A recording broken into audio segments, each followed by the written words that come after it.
Dito tayo ngayon sa series of Stupidity of Paul. Ang dalawa na itong series. Second series ito. Pagka-stupid ni Paul. Ano pa? Ano sinasabi dito? Basahin ko. 2 Corinthians 12:16. Okay. But be it so. Tama?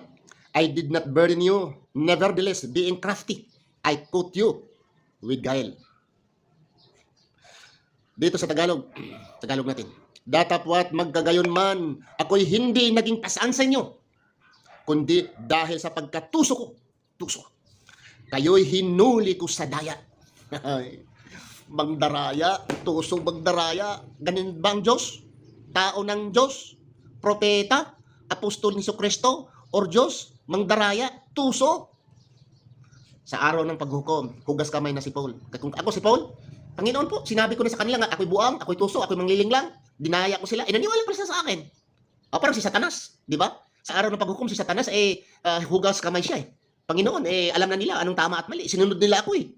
Ganun si Satanas sa araw ng paghukom eh.